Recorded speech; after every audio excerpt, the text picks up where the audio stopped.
es la ciencia que nos va a permitir comprender la dimensión, la frecuencia, la distribución de los problemas, las causas, las consecuencias, los determinantes y finalmente ¿para qué? Para cambiar esa realidad. Entonces su epidemiología ustedes la van a apreciar mucho más en la medida que empecemos ya en esta unidad a ver cuáles son los instrumentos con los que trabaja el método epidemiológico.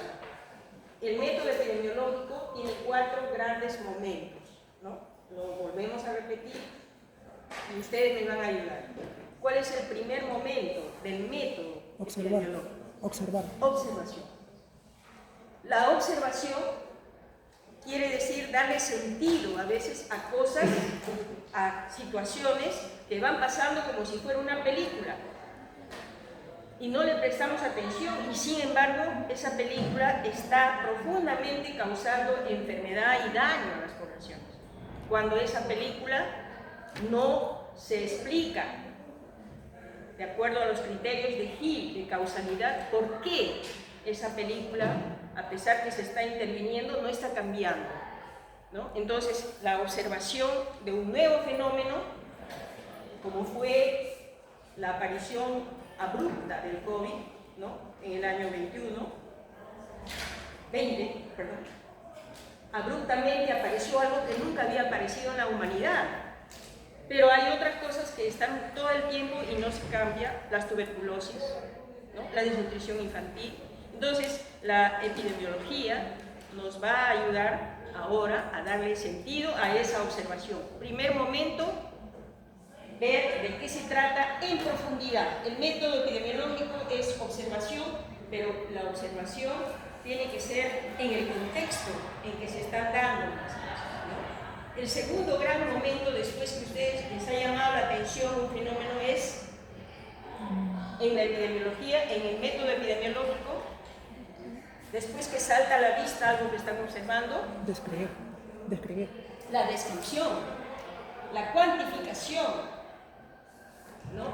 ¿De qué tamaño es? ¿Cuánta gente está siendo afectada? ¿No?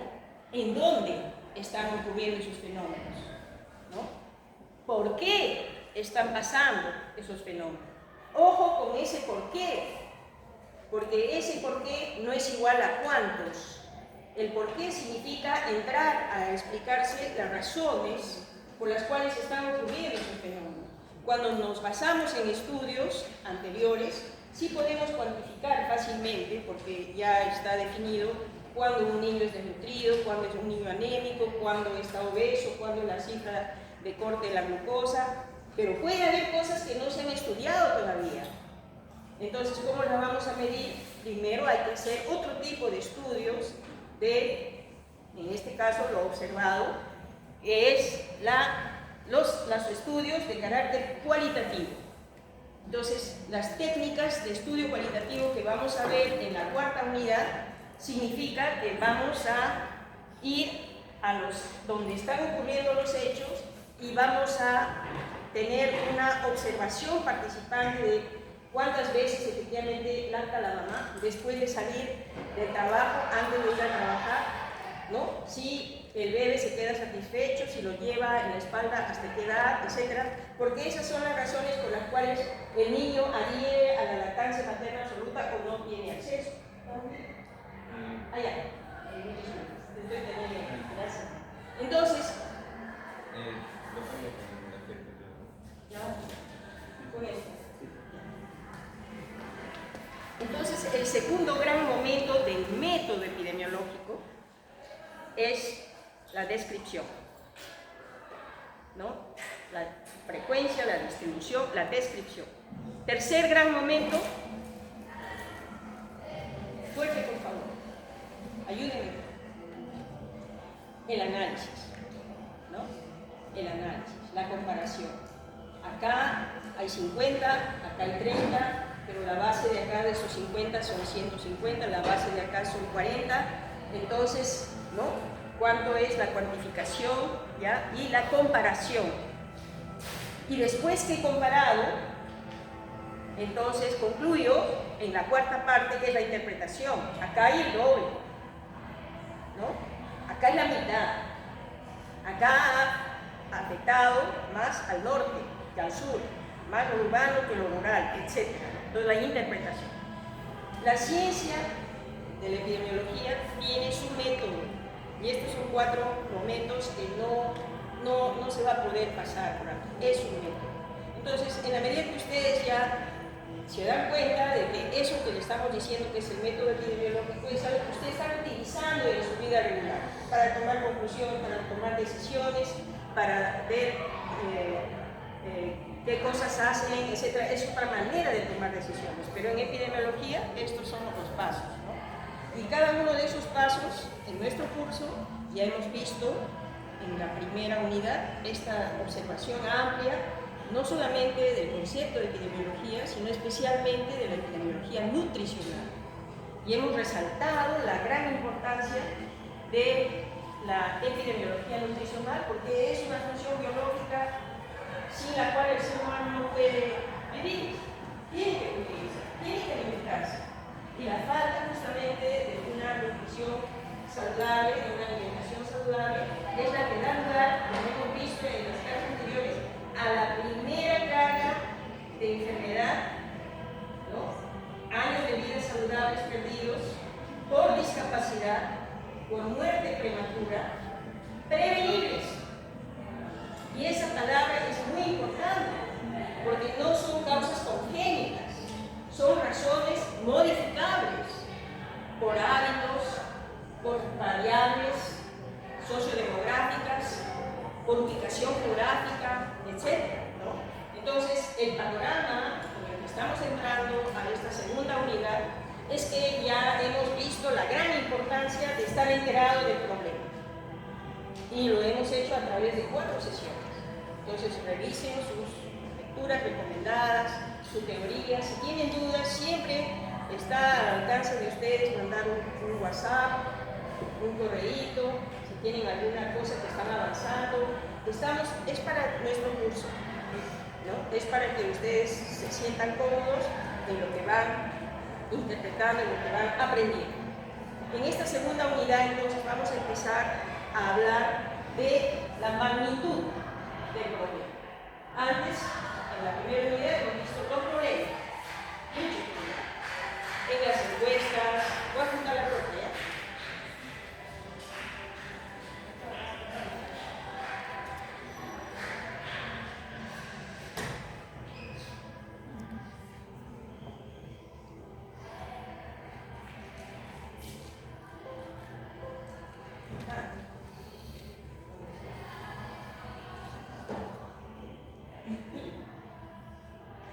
En esta sesión vamos a comenzar 4, en donde vamos a hablar de las mediciones, en esta particular, la medición de la magnitud, la medición de la magnitud y el riesgo. ¿Ya? ¿De qué tamaño son los temas que vamos a hacer? Vamos obviamente a enfocarnos en estos momentos en las mediciones cuantitativas. Vamos a ver estos temas de valores absolutos, cuando la medición en sí es única, ¿no? Y mediciones relativas o valores relativos cuando se compara 2 valores, ¿no? Y esos valores relativos van a ser la razón, la proporción y la tasa. La tasa, ojo, desde ahora, nos va a hablar más explícitamente de magnitud, pero también de riesgo. Porque, como vamos a ver, no solamente se comparan 2 datos, sino se compara el dato en relación a la población de donde proviene la exposición al riesgo de ambos versus los que enferman estando expuestos y los que están expuestos y no hacen la enfermedad. Entonces ya empieza a medirnos riesgo. Todos han sido expuestos, unos han hecho la enfermedad, otros no han hecho.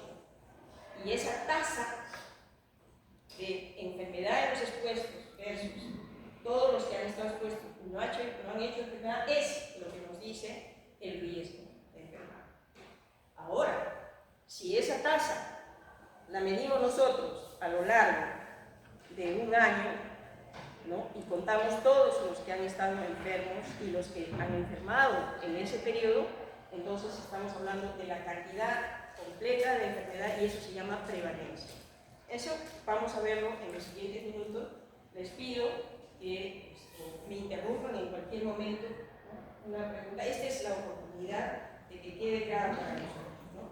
Entonces les decía que este cuadrito nos va a hablar, nos resume lo que vamos a hacer hoy, ¿no? Tenemos los valores absolutos y los valores relativos, en donde se comparan dos valores. Los valores relativos, razón, proporción y porcentaje.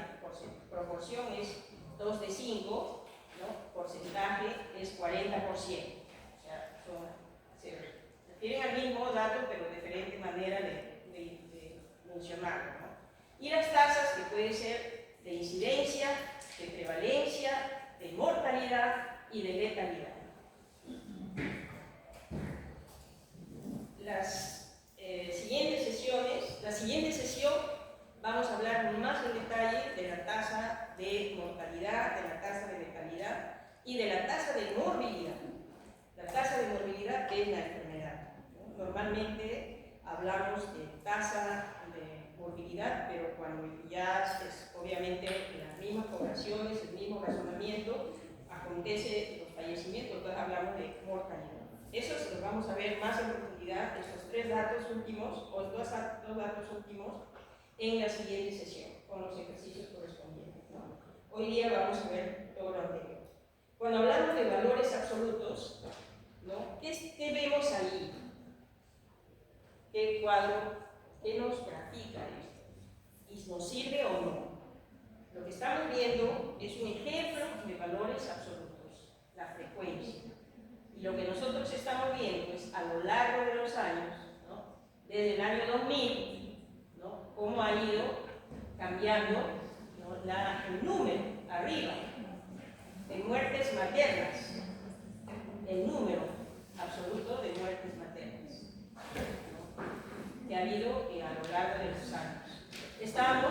La información es a la semana 25 de este año, la semana epidemiológica, ¿no? Ustedes saben que el calendario tiene 52 semanas. En vigilancia epidemiológica ya se ha establecido que esas 52 semanas son 52 semanas epidemiológicas, que no comienzan de lunes a domingo, comienzan de martes a martes, pero igualito en el calendario se llama semana epidemiológica. Lo vamos a ver en la sección 3 cuando hablemos de vigilancia epidemiológica. Pero a la semana 25, más o menos, que corresponde a qué mes será, mayo del 2025, este era el número, ¿no? De muertes maternas que se había presentado, ¿no? Entonces nosotros vemos que el número absoluto, que es una frecuencia, tiene sentido, ¿no es así? Porque atrás de cada número está viendo una mujer que ha muerto dando a luz. Y toda una realidad. Y miren cómo los esfuerzos del Estado, de todo el país, como medida de salud pública, ha ido bajando de 600, ¿no? En el año 2001 hasta 490. Acá ha habido un bache importante que ha sido el COVID. Se cerraron los servicios o las señoras ya no supieron dónde ir y murieron en sus casas, ¿no? Dando a luz, otras por COVID, pero no era sino reflejo del momento. Y nuevamente ahora estamos retomando algunos valores después de la pandemia, ¿no? Esto era, no hemos medido mucho el número absoluto de muertes, creo que están ahorita en 86, pero está bajando, ¿no? Entonces, pregunto yo, un dato de frecuencia, un número absoluto, ¿les dice algo? ¿Les sirve?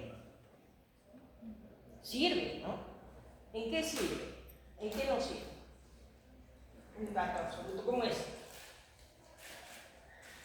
Quizá para poder comparar dependiendo de los... Claro, estamos hablando de un mismo país, una misma realidad, y estamos viendo cómo está cambiando, ¿no? A lo largo del tiempo. O sea, sí nos sirve para comparar en el tiempo. ¿Para qué otra utilidad nos sirve un dato como este, absoluto? No dice nada más, no compara a nadie, pero está ahí puesto. Hay 53 muertes a mayo del 2025. Nos sirve para planificar recursos, para decir que efectivamente del año pasado a ahora han bajado, entonces hay que ver si los equipos están, si los servicios están abiertos en líneas generales. Es todo lo que puede decir un dato absoluto. No hay comparación con nada excepto lo que se puede mirar. Otro tipo de información absoluta, vamos a verlo más adelante, pero en general, ¿no?, la utilización de los valores absolutos sirve para planificar intervenciones, pero no nos sirve para comparar eventos de dos realidades. Lo que pasó en Lima versus Huancavelica, no nos dice. Solamente anualmente podemos ver una cierta tendencia, y es todo lo que nos va a dar. Y, como decíamos, los valores relativos son tres tipos de valores. La razón, la proporción o porcentaje y la tasa.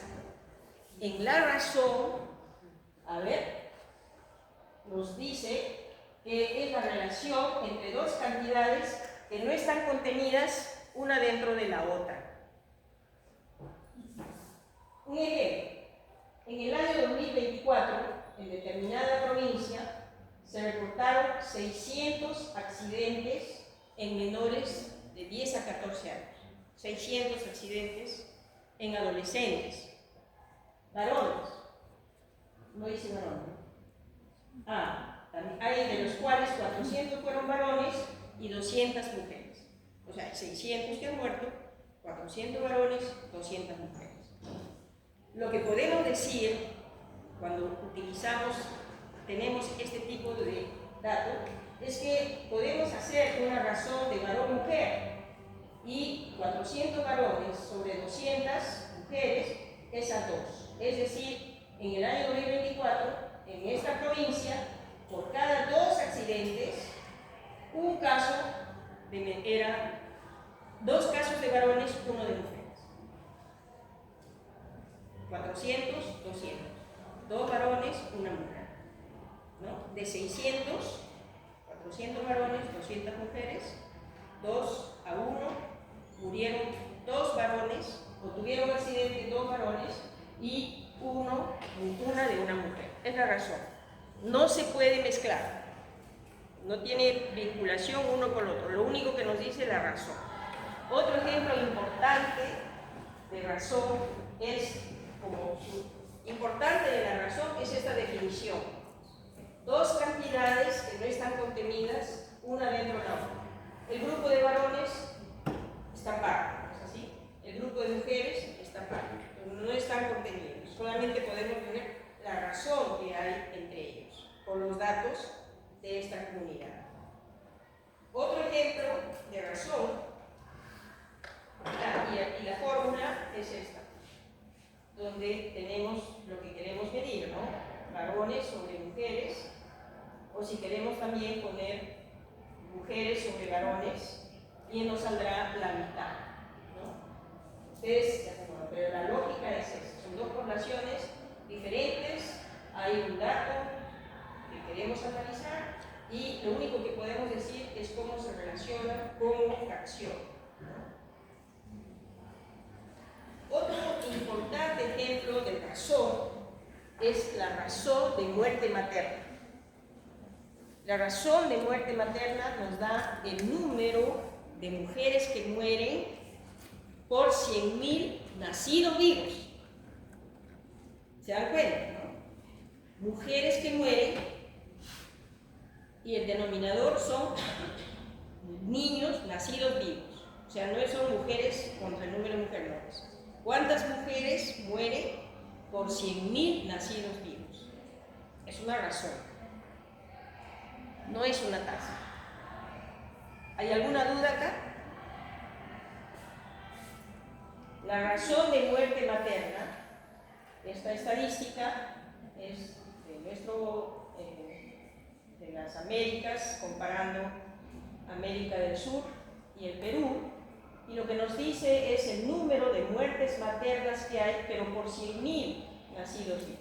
Y acá ustedes tienen la tasa del año pasado, del 23, 51 mujeres han muerto, más o menos que está, 51 es la razón de muerte materna, por 100.000 nacidos vivos, 51. En las Américas es 59, en América del Sur 75. Entonces la razón, 51 mujeres que han muerto, pero por 100.000 nacidos vivos. Ustedes han visto el cuadro de muertes maternas en el año 2023.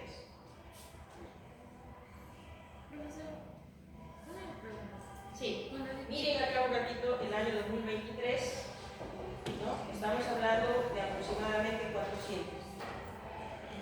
400 mujeres que han muerto, pero la razón de muerte materna ya es el número de muertes por 100.000 nacidos vivos.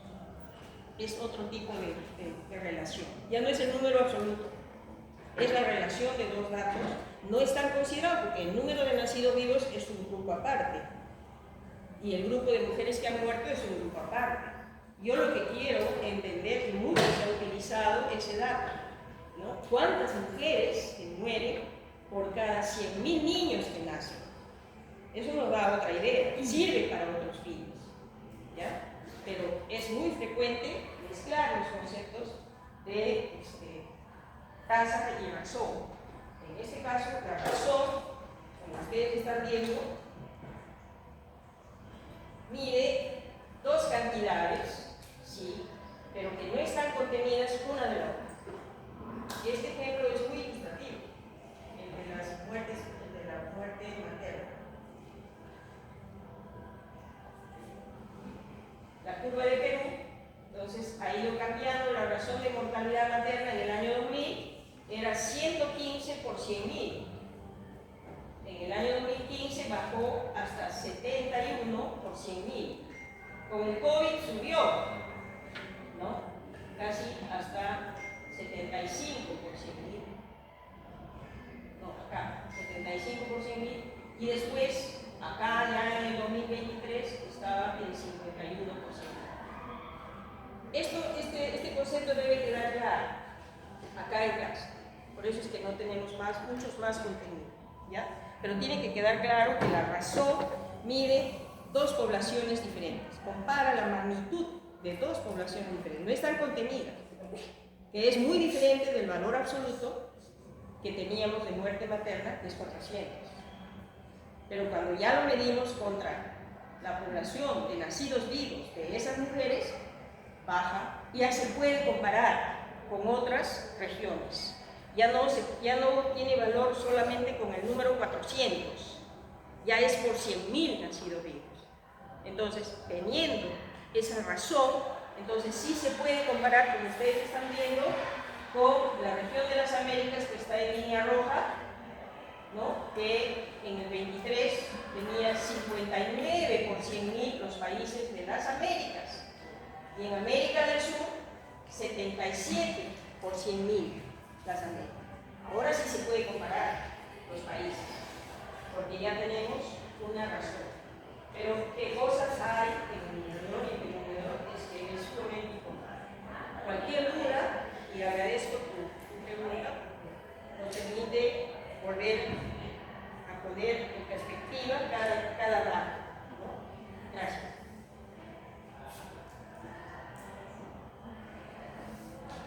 Otro tipo de valor relativo es la proporción o el porcentaje. Entonces, aquí tenemos, ¿no?, un ejemplo, es un manual de la UPS, que lo tienen como referencia, en donde en esta unidad, ¿no?, se tiene como valor relativo, se calculan también dos datos, ¿no?, ya sea como proporción o como porcentaje. Esto de acá, podríamos decir, puede analizarse como proporción, porque en edades tenemos, como en este estudio de casos de gastroenteritis según edad, acá tenemos niños menores de 1 año, hasta 1 año, 2 años, edad. Y tenemos el número de casos por edad.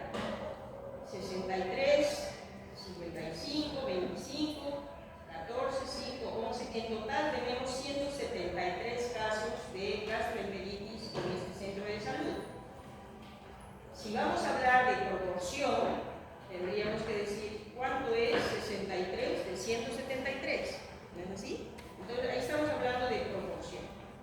Y probablemente nos va a salir punto 3, ¿no? En tercera parte, habla de proporción.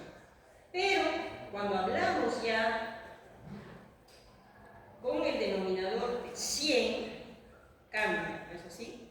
Ya no estamos hablando de proporción, estamos hablando de porcentaje, porque ya este 773 lo estamos poniendo al valor de 100. Entonces, el porcentaje es 36% de menores de un año, 31% de un año y así sucesivamente, ¿no?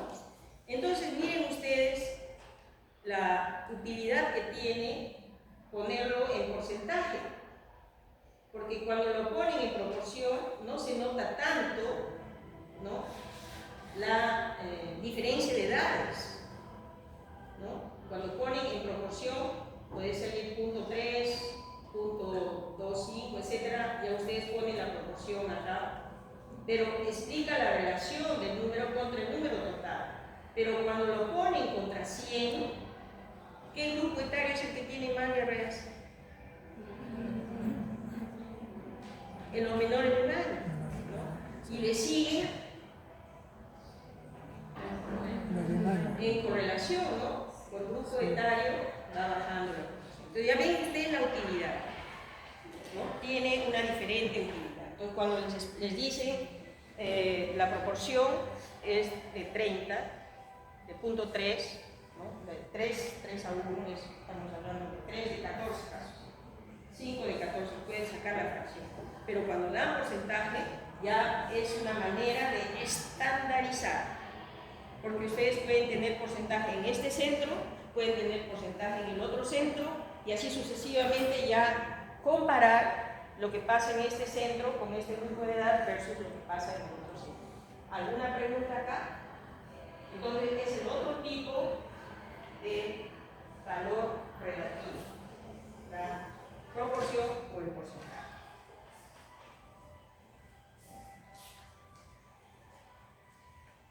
Bien, acá tenemos un caso interesante. No sé quién quisiera colaborar leyendo el ejercicio y luego alguien la interpretación. Una o un voluntario, por favor. En el Perú, hasta el Semana epidemiológica. Semana Epidemiológica 52 del año 2022 se notificaron 72.834 casos de dengue, de los cuales 8.792 fueron casos de dengue con signos de alarma. Proporción de casos de dengue con signos de alarma: 8.792 sobre 72.834 igual a 0,12. Interpretación: la proporción de casos de dengue con signo de alarma en el Perú en el año 2022 fue 0,12 porcentaje. No, hasta ahí no. Gracias. Entonces, ya saben, es poner en perspectiva el numerador sobre el número total. Y eso es la proporción. De esos dos números, y el resultado se explica con esos dos números y fue de punto 12. Es la proporción. Punto 12 es la proporción de los enfermos graves de dengue contra todos los que estuvieron contra todos los casos de dengue, ¿no? Bien. ¿Quién quisiera comentar lo de la proporción? Por favor. ¿Quisieras compartir? Sí. Uno de ustedes puede. Ya, por favor. Proporción de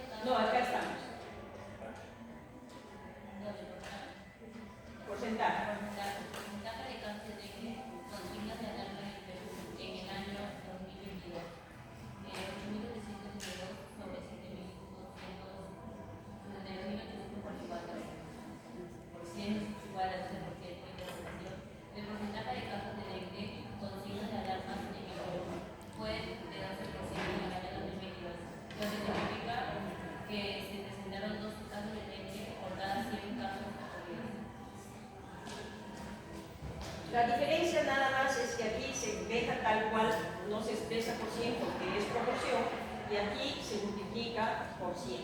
Entonces la interpretación es 12%. ¿No? Eso es otra forma de expresar un valor relativo como porcentaje o proporción. Sí, ¿ahora?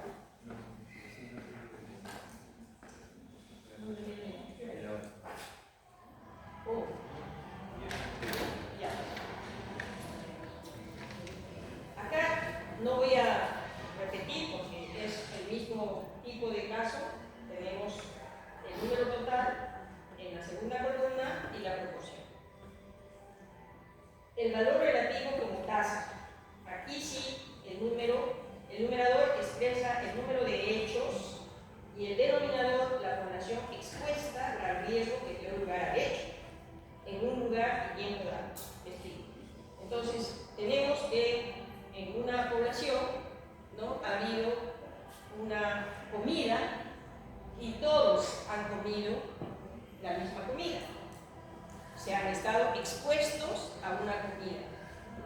De esa comida, de ese evento de almuerzo, de 20 han enfermado 8. Entonces, ¿cuántos han sido los expuestos? Los 20. ¿Y cuántos han hecho la enfermedad? 8. Esa es la tasa. Sale de la misma población. Entonces, todos están expuestos, en el denominador están los 20.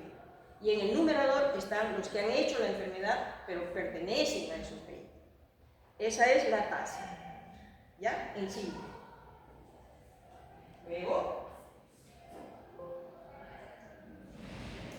la tasa mide el riesgo ya de una persona de sufrir daño, como ustedes están viendo, en una población dada en un tiempo específico. Eso sí, la tasa tiene que ser relativa al mismo tiempo, ¿no?, al mismo fenómeno, y en un lugar, en una población dada. No se puede establecer tasas en poblaciones diferentes. Como el ejemplo que acabamos de ver de cuántas personas enfermaron al haber comido todas la misma comida en la misma hora de la almuerzo, ¿no? Entonces, tienen el ejercicio en el distrito del Cercado de Lima, con 180.000 habitantes. En el 2023 se notificaron 2.500 casos nuevos de tuberculosis. ¿Cuál es la tasa de incidencia? Y acá ya entramos en un dato importante. Incidencia son todos los casos nuevos que se van a presentar en el momento, pero es una tasa, sigue siendo tasa. Los que están haciendo la enfermedad sobre todos los que están expuestos. Y en ese sentido, la tasa de incidencia de tuberculosis en este caso es 2.500 sobre 180.000 habitantes y se multiplica por un número que en este caso poblacionalmente puede ser 1.000, 10.000, 100.000, para poder tener una estadística comparable con otros países. En tuberculosis se hace por 100.000 habitantes, ¿no? 100.000 habitantes. Y la interpretación en este caso es que la tasa de incidencia en el Cercado en el 2023 fue de, estamos hablando, no está acá el dato, de esta fracción de 2.500 entre 180.000. Aquí vemos que la fórmula es de los enfermos sobre todos los expuestos al mismo factor por K, que puede ser 100, 1.000, 10.000 o 100.000. ¿Ok? Entonces, la tasa realmente mide el riesgo de una persona de sufrir un daño en una población dada en un tiempo específico que ha estado expuestos al mismo factor de riesgo.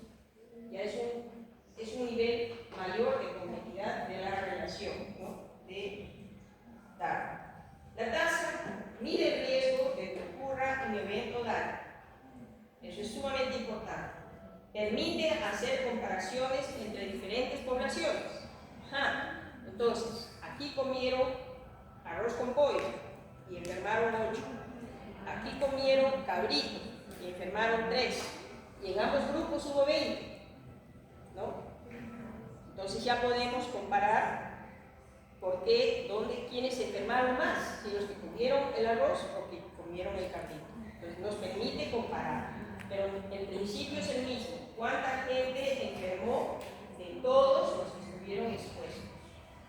Eso es el fundamento de la tasa.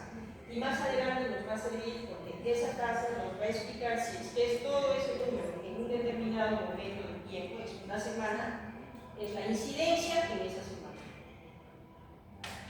Si eso ocurrió en la otra familia, también en esa semana, nos va a permitir comparar la incidencia en esa otra agrupación. Permite comparar ocurrencias en la misma población en diferentes tiempos. Puede ser que la incidencia o la tasa fue en abril de 8 por 10 o de 8 por 1000, pero en enero fue de 25. Nos ve que hay una diferencia de tasa y es por la temperatura, por la lluvia en la Amazonía, por la falta de agua, en algunos casos donde acumulan el agua para poder para su subsistencia, y ahí se desarrollan por la temperatura los escudos. Entonces, hay razones para ver que la tasa de dengue es diferente en los primeros meses del año que cuando no hay tanto calor, ¿no? O en la Amazonía donde no hay tanta lluvia. Nos permite comparar ocurrencias en diferentes tiempos y ojo que los datos de comparación tienen que referirse siempre al mismo tiempo y al mismo grupo, ¿no? De población en el que estamos comparando. Aquí tenemos un ejemplo que también ustedes van a poder reflexionar de comparación de tasas. Aquí tenemos la tasa de mortalidad neonatal en 10 años antes de la encuesta. Esta es la curva. Y la tasa de mortalidad materno-neonatal en los 5 años anteriores a la encuesta. Como ustedes ven, ¿no? En sí, cada curva es una tasa. Vemos cómo ha cambiado la tasa, ¿no? De 13, ¿no? Por 1000 en el año 2009 a 9 por 1000 en el año 2023. Pero esa es la tasa de mortalidad que hoy día estoy midiendo, pero que son 10 años antes de la encuesta. Pero también puedo medir cómo ha evolucionado la mortalidad por 5 años antes de la encuesta, ¿no? Y aquí tienen ustedes 11, 9 y así sucesivamente.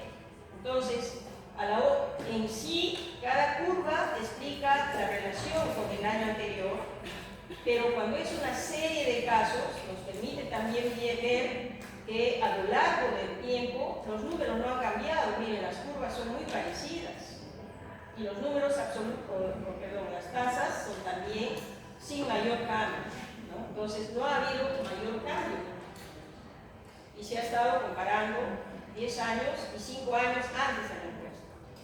Y luego vemos en esta otra comparación la tasa de mortalidad infantil de los 5 años antes de la encuesta. También esta es una curva que pesa por sí sola. Expresa, obviamente, la tasa de mortalidad neonatal, ¿no? Expresa todo el número de niños, ¿no? Que han nacido y cuántos han muerto de ahí. Esa es la forma como se construye esta tasa, pero cuando lo ponemos en este cuadro nos permite analizar diferentes hechos a lo largo del tiempo. Esta la pueden ustedes mirar, ¿no? Para que puedan ver cómo es la utilidad. Aquí, voy a separar esto, porque estos dos cuadros, ya ustedes están viendo el tipo de plasmodio que tenemos, el número total que nos da cifras absolutas, la proporción que ya hemos, el porcentaje que también ya hemos explicado. Y acá hay un dato interesante que es la tasa inicial de ataque, que es una tasa ya. Con esto vamos a volver en la clase próxima, pero ya se van familiarizando cuando ustedes dicen tasa inicial de ataque por 100.000 habitantes. Ya no es la proporción, ya es la tasa, en donde estamos comparando, ¿no? De todos los que han estado expuestos en Loreto, toda la población que han tenido, ¿Cuántos han hecho la enfermedad? ¿No? Entonces, aquí estamos hablando de que la tasa por 100.000 habitantes en Loreto fue exponencialmente mayor que en el resto del país, ¿no? Estamos hablando de cifras que nos están hablando. Yo les pido que guarden este cuadro porque vamos a volver sobre él. Solamente les estoy mostrando cuadros que se usan regularmente en epidemiología y que cada columna tiene su propia explicación. Guarden este cuadro, vamos a volver con él en la próxima sesión. Pero este cuadro sí es importante. Esto explica la diferencia entre prevalencia e incidencia. Prevalencia, de este libro que está recomendado en sus sílabos, que es el Gordis del 2019, establece que en este recipiente tenemos una línea de prevalencia. Todos los casos que hay, todos, en determinado periodo, de todo el año 2024. Todos. A esa cifra, ¿no?, que tiene esta línea acá, empiezan a morir personas o se recuperan. Entonces, de la prevalencia basal, que es esta línea, baja la prevalencia porque han recuperado o han muerto. Entonces, la prevalencia va a bajar cuando hay muertes o personas que se recuperan, ya no están enfermas. Esto es la dinámica de la prevalencia. Tienen una durante un año y al final de ese año baja la prevalencia porque se han recuperado o algunos pueden haber fallecido, pero la línea de prevalencia es menor. E incidencia, en donde ustedes tienen la línea basal de prevalencia en esta línea y aparecen nuevos casos. Entonces, estos nuevos casos constituyen ahora una mayor prevalencia. O sea, ¿cuántos enfermos hay? Son todos los que habían al inicio del periodo, más todos estos casos incidentes que se han sumado en ese periodo. Y tenemos otra figura más, en donde tenemos una cifra de prevalencia del inicio, muere un número o se recupera uno, pero hay nuevos casos. Entonces la prevalencia se mantiene igual, ¿no? Pero la dinámica es que, a pesar que han habido nuevos casos, varios han recuperado o han fallecido y la prevalencia queda igual.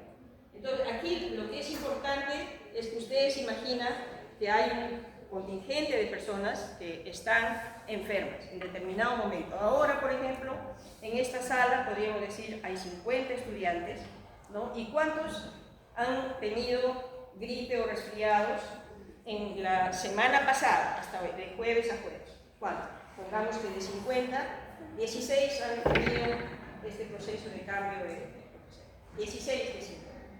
¿Ok? Pero algunos que no estaban mal, hoy día han empezado a venir estornudando. Entonces, ese es un nuevo caso. Es un caso incidente. Teníamos 16, ahora tenemos 17 de prevalencia, ¿no? Pero a la vez, ¿no?, de los 16 que teníamos con resfriado hasta ayer, hoy día ya se sienten perfectos 2. Entonces ya no son 16, son 14. ¿No es así? Más un caso que hoy día han venido estornudando. Entonces, esa es la dinámica que hay. Lo importante es el concepto de lo que significa prevalencia, que es el número total de casos, y la incidencia, que son los nuevos casos que aparecen en el periodo que se está analizando. Ahí tienen la referencia, les pido que lean, que vuelvan al Gordis, tienen su copia si no le voy a mandar a Max el libro, es una joya. En epidemiología de Gordis del año 2019, es una cosa que ustedes van a volver a ver, es muy amigable, ¿no? Y estas explicaciones son muy didácticas. En este caso más también se puede ver que durante el año, ¿no?, en un año dado, de enero a diciembre, ponemos el 1 de enero, el 31 de diciembre, ¿cuántos casos nuevos han habido en este año?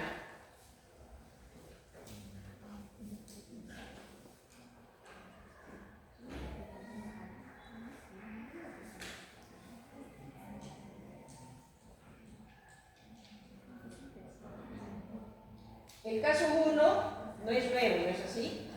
Ya venía siendo y sigue estando dañado, ¿no? El caso 2 venía y acabó acá, no comenzó acá. El caso 3 comenzó en el periodo, entonces va un caso nuevo. El caso 4 comenzó y terminó en el año, van 2. El caso 5 comenzó y terminó después, pero es un caso nuevo en el año. El caso 6 también es un caso nuevo. Y el caso 8 es un caso nuevo. El caso 7 no es un caso nuevo, venía y terminó acá, ¿no? Entonces, casos nuevos, incidentes, tenemos 1, 2, 3, 4, 5 casos incidentes. ¿Les sale la cuenta? ¿Ya? Y casos prevalentes son todos ellos, más el caso 1 que entró enfermo y sigue, el caso 2 y el caso 7. Entonces, esa es la idea de comprender los casos incidentes y los casos prevalentes. En la prevalencia, en el numerador, están todos los casos existentes en el periodo que se observa, en la prevalencia, y en el denominador, la población en el momento que se calcula, ¿no? Es una definición que hace. Y en incidencia, el numerador, los nuevos casos ocurridos en el periodo, y en el denominador está la relación al inicio del periodo, ¿no? Esto es para comenzar nuestra clase en la próxima semana, o también vamos a ver la suma del tiempo de exposición de cada participante en el estudio que estamos haciendo. Si estamos trabajando, ¿no? ¿Cuántos meses de exposición o de enfermedad aporta? ¿En qué momento se estudia una persona y en qué momento enferma? Entonces calculamos los meses que ha estado sumando al denominador. Eso lo vamos a ver la próxima semana. Esta es la clase de introducción a nuestra sesión siguiente. Entonces no se olviden las prácticas que vamos a pasar para la próxima semana se refieren a estas tres cosas. Vamos a empezar a medir la magnitud de los hechos que les llaman a usted la atención. Y la magnitud puede ser expresada en valores absolutos, en números sueltos, o en valores relativos, cuando comparamos dos valores en un numerador y un denominador. Puede ser una razón, ¿no?, en donde se compara, pero no tiene nada que ver con otro. Se compara varones con mujeres en una población. O se compara muertes maternas con recién nacidos vivos. Son dos diferentes. Eso es razón. O puede ser proporción, porcentaje, o puede ser tasa, ¿no? Eso es lo que necesitamos consolidar y vean los ejercicios que hemos puesto para esta sesión y empiecen a resolver los ejercicios. Van a tener. Muy bien. Gracias por su atención.